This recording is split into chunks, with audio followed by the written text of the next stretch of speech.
Welcome to Understanding DCPS's Policy on Mandated Reporting. If you are taking this course, you have been identified as a mandated reporter of child abuse and neglect in accordance with DC Official Code and federal statute. What this means is that you are required by law to immediately and properly report any known or suspected instances of child abuse or neglect against DCPS students. It is vital, both for the safety of our students and for your own legal protection, that you understand your obligations and fulfill them with fidelity. DCPS takes mandated reporting extremely seriously. We'll begin this course by explaining why that is. We'll then discuss the various types of child abuse and neglect, including signs and symptoms for you to look out for in your schools. We will then get into what is required of you as a mandated reporter, when to report, how to report, and some do's and don'ts when faced with a reporting situation. The aim here again is twofold: to protect DCPS students from being further harmed by abuseful or neglectful situations, and to protect yourself from potential liability for failing to meet your obligations. Upon completing this course, you will be asked to take a brief assessment to test your understanding. You will also be provided with 2 documents. One is a frequently asked questions document summarizing the guidelines in this training. The second is guidance from the Child and Family Services Agency on mandated reporting during virtual learning. We recommend you save or print these documents for easy access. And with that, let's dive in. Mandated reporting is one of your most important responsibilities as a DCPS employee. Before DCPS can even begin to achieve its mission of a world-class education for students, it must ensure that its students are safe. If a child has experienced some form of abuse or neglect, it will likely inhibit their ability to learn.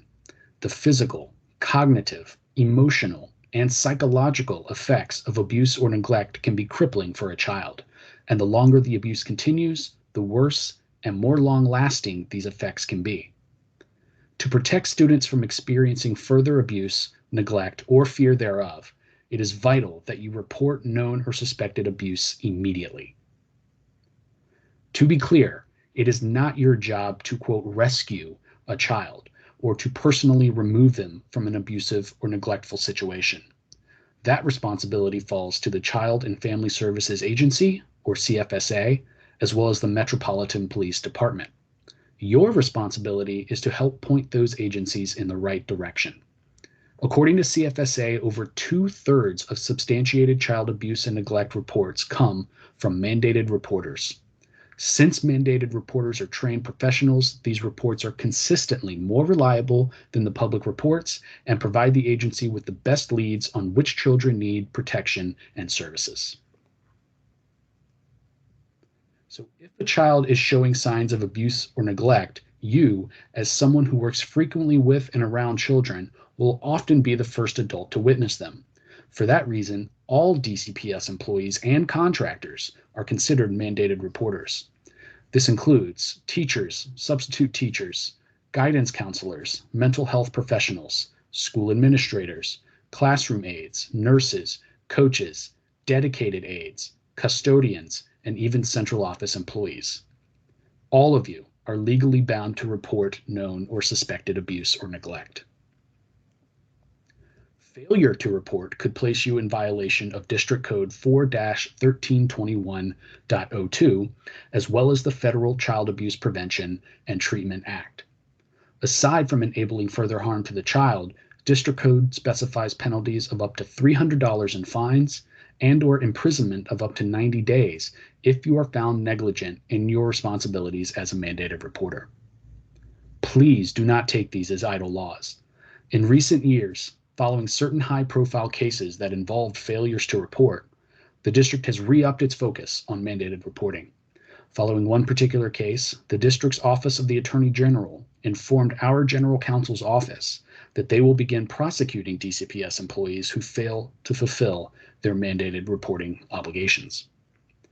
To note, regardless of whether you complete this training in full or pass the assessment at the end, you are still bound by the obligations of mandated reporting and are subject to the aforementioned penalties so long as you are employed by DC Public Schools. Then let's talk about what you are mandated to report. What is abuse or neglect? First, some definitions. Abuse is an act or pattern of acts that causes physical or emotional harm, exploitation, or death to a child. Neglect is the failure to provide for a child's basic needs for any reason other than lack of financial means. Now, there are several types of abuse and neglect, and it is important that you understand the basic definition of each type, as well as some common signs and symptoms to look out for. To note, additional information about the various types of abuse and neglect can be found in the appendix of the Frequently Asked Questions document included with this training, as well as in the Child and Family Services Agency's online training, which you may have taken before. That training can be found at dc.mandatedreporter.org. Now, when we think of child abuse, we're most often thinking of physical abuse or physical assault. Physical abuse is non-accidental physical harm to a child. It also includes threatened physical harm. Physical assault is physical contact without consent. Hitting, kicking, biting, burning, cutting, whipping, and interfering with a child's breathing are all examples of physical abuse or physical assault. Oftentimes, these acts will leave obvious signs: bruises, bite marks, burns, lacerations, or fractures. So if you notice these types of injuries are recurring, or if the child's explanation for these injuries appears to be inconsistent or have discrepancies, that could be a sign that the child is the victim of physical abuse. And there are also behavioral signs that may be less obvious. Behavioral extremes exhibited by the child, including excessive passiveness or excessive aggressiveness, unusually clingy behavior, or drastic behavioral changes when in the presence of a parent or caregiver, could indicate that the child is being abused. You may also see a child wear seasonally inappropriate clothing, for example, long sleeves or coats during hot weather, in order to cover up bruises or cuts. Of course, not all injuries are physical. Children can also be abused mentally. Mental injury is harm to a child's psychological or intellectual functioning as a result of maltreatment. Threats to the child's safety and verbal put-downs are more obvious examples, but mental injury can also occur when, for example, caregivers place excessive demands on the child's performance, be it in school, sports, or otherwise, or the opposite, persistent inattentiveness to the child's need for attention or affection. Now, obviously, these things won't leave the types of visible markers that physical abuse does, but there are still some common signs and symptoms. If you notice a child is consistently being too hard on themselves, continual self-deprecation, frequently overreacting to mistakes, it could be because they are suffering mental abuse. Again, behavioral extremes such as excessive apathy, anxiety, or fear, as well as, again, drastic changes in behavior when the child's parents are present, could be indicators of mental abuse and should be reported. We also come across a student who has been victimized by sexual abuse. Sexual abuse is maltreatment that involves the child in sexual activity. One type of sexual abuse is sexual assault, which is sexual contact on someone who does not consent, or, as is the case with children, is incapable of consenting. This includes the fondling of genitals, breasts, or buttocks, digital or penile penetration, or forcing the child to perform said acts on oneself. Sexual abuse also includes sexual exploitation, defined as using or allowing a child to be used in an act of prostitution, pornography, the depiction of a sexual act, or a sex crime. Additionally, there are certain supervisory acts that could constitute sexual abuse. Exposing a child to pornography or other sexually explicit conduct, be it actual or simulated, is one example. Inadequate or inappropriate supervision of a child's voluntary sexual activities is another. Although not violent in nature, these acts could inflict lasting emotional trauma similar to that caused by other forms of sexual abuse. Now, most of the common physical signs of sexual abuse are things you likely wouldn't see yourself, though you might notice lesions around the child's mouth. However, if a student informs they are experiencing lower abdominal pain, bruising, swelling, or tearing around their genitals, painful urination or defecation, or symptoms of sexually transmitted disease, they may be the victim of sexual abuse and you should report it. Additionally, be on the lookout for certain behavioral signs. Victims of sexual abuse sometimes exhibit overtly sexualized behavior and/or they seem uniquely mature beyond their chronological age. Sexual abuse often results in self-destructive behavior as well, self-mutilation, substance abuse, eating disorders. You may also notice a child has conspicuously been absent from a particular class or a particular extracurricular activity, which could be an effort to avoid someone who has abused them. It is vital to report these things as soon as possible, not just to ensure the child is removed from an abusive situation, but to get them on the road to recovery from whatever physical and emotional trauma they are experiencing. Your mandated reporting responsibilities also apply to known or suspected neglect. In short, neglect is a parent's or caregiver's inattention to the needs of a child. These needs include food, shelter, clothing, medical care, and education. Now, to note, educational neglect provides a unique exception to the standard mandated reporting protocols, and we'll get into that shortly. It is worth noting that neglect, not abuse, is the most common form of maltreatment a child experiences, and the consequences can be just as dire as those caused by abuse. So how can you tell if a child is being neglected by a caregiver? If you notice the child is frequently hungry or sleepy, that could indicate his caregiver provide adequate food or shelter. If a child has an injury that appears to be lingering without being treated, or a cavity that is becoming abscessed, or is not receiving prescribed medication for a chronic disease, that could indicate medical care neglect. Consistently poor hygiene or inappropriate dress for the current weather could indicate clothing neglect. Neglect also applies to a lack of supervision. If you notice a child has burns caused by playing with a stove or fire, for example, it's possible his caregiver is not supervising them adequately. Neglect also applies to situations where a caregiver is unable to supervise or care for the child due to alcohol or substance abuse. Of course, a lack of financial means could also be the cause, but so long as that is not the sole reason why a child is not receiving the basic needs of food, shelter, clothing, medical care, and supervision, you could be looking at a case of neglect that needs to be reported. Additionally, you are required to report if a student experiences any of the following, regardless of whether you think it constitutes abuse or neglect: exposure to domestic violence, exposure to drug activity, or any injury by bullet, knife, or other sharp object. All of those are required to be reported by you as a mandated reporter immediately, regardless of the cause.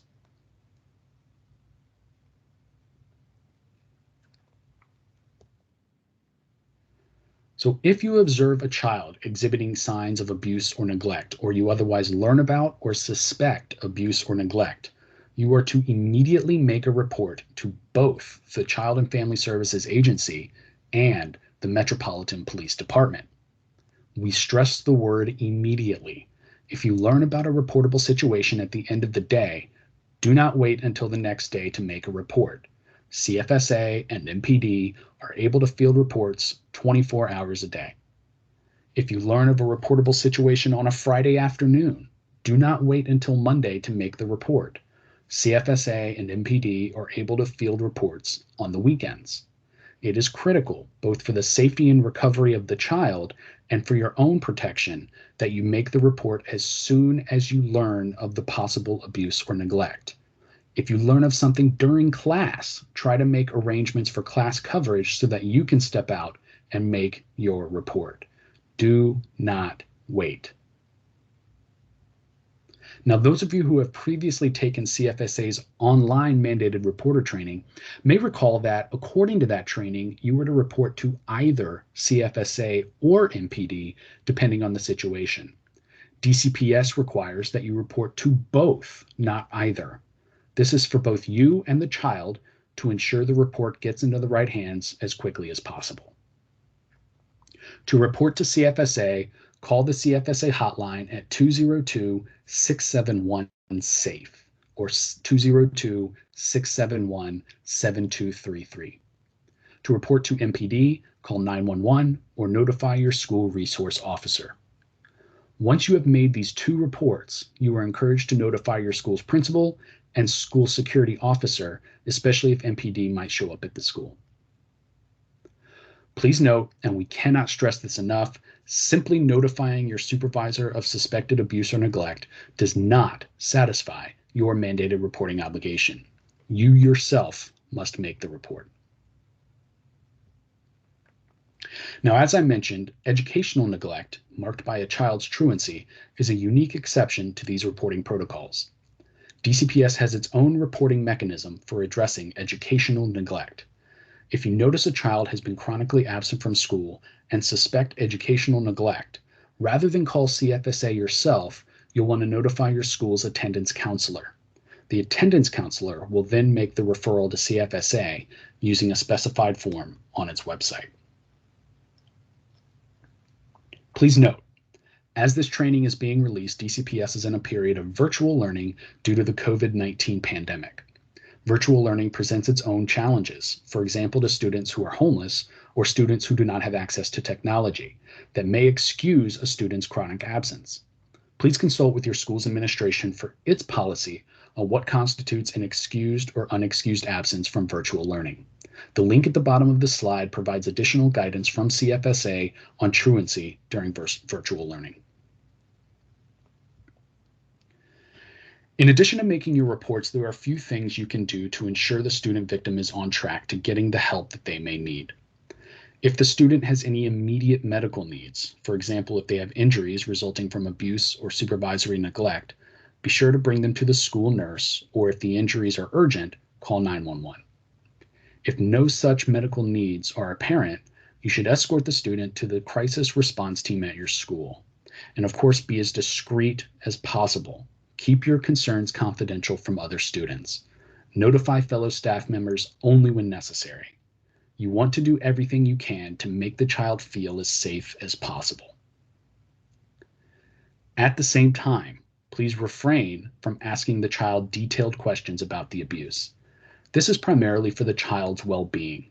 It is likely that they will have to tell their story in detail to either CFSA or the police, or both, each time having to relive a traumatic experience. If they're also made to relive these details for you, it only multiplies the trauma. Make your report based on what the child relays to you and/or on what you've observed, and let the appropriate authorities take it from there. Additionally, please do not make any attempts to address or rectify the abusive situation yourself. If the child identifies his abuser, or if he identifies witnesses to his abuse, simply pass those names on to CFSA and MPD and refrain from contacting those individuals yourself. Doing so risks compromising the ensuing investigation and could even be viewed as you tampering with the investigation. You should view your role in this as simply reporting the abuse or neglect and then supporting the student victim however you can.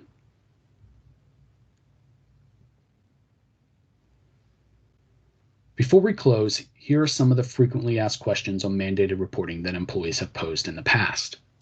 These questions and others can be found in the aforementioned FAQs document. Again, we recommend that you print or save this FAQs document for easy access. First, what if I believe that someone else has already made a report about a particular incident or situation? Answer, you'll still want to report it. Unless you were in the room with the employee when they made both reports to CFSA and to MPD, you never know for certain that the incident was reported. If an incident goes unreported because you thought someone else had reported it and didn't, you could be held responsible for failing to report. Over-reporting is always better than under-reporting. Second, does this protocol apply to known or suspected corporal punishment by DCPS staff? Answer, yes, it does. Corporal punishment could constitute physical assault or physical abuse and should be reported accordingly. Third, does this protocol apply if the suspected abuser is also a child? Answer, for DCPS employees, yes, it does. Student-on-student sexual assault, for example, is something DCPS has dealt with in the past. In order to provide for the safety of our students, it is imperative that we follow mandated reporting protocols even when the perpetrator is also a student. Fourth, what if I'm not sure whether what I've learned constitutes abuse or neglect? Answer, when in doubt, go ahead and report it. Even if what you reported turns out not to be an abusive or neglectful situation, you cannot be disciplined or retaliated against for making a report in good faith. Again, it is not your responsibility to conduct an investigation if you suspect abuse or neglect. That's what CFSA and MPD are for. And finally, the question on everyone's minds for the 2021 school year. Do these protocols still apply during virtual learning? Answer, yes. During this period of quarantine, for many of your students, you may be the only adult outside of their home that they have contact with. It is arguably more important now than ever to be on the lookout for signs of abuse or neglect of your students. CFSA has released additional guidelines for assessing the safety of students during remote learning and what to do when something raises a concern. These guidelines can be found at the link at the bottom of this slide and will also be provided to you along with our general FAQs. And so concludes your training on mandated reporting. Again, we encourage you to also review CFSA's online module, which dives deeper into the specific types of abuse and neglect at dc.mandatedreporter.org. Should you have any questions about your mandated reporting responsibilities, please reach out to DCPS's Employee Services Training Team at dcps.employeetrainings@k12.dc.gov. You will now be issued a brief assessment to test your understanding. You may take the assessment as many times as you need. The important thing is that you fully understand your responsibilities as a mandated reporter and abide by them at all times during your tenure with DCPS. In doing so, you are doing your part to ensure our students are safe and healthy. Thank you.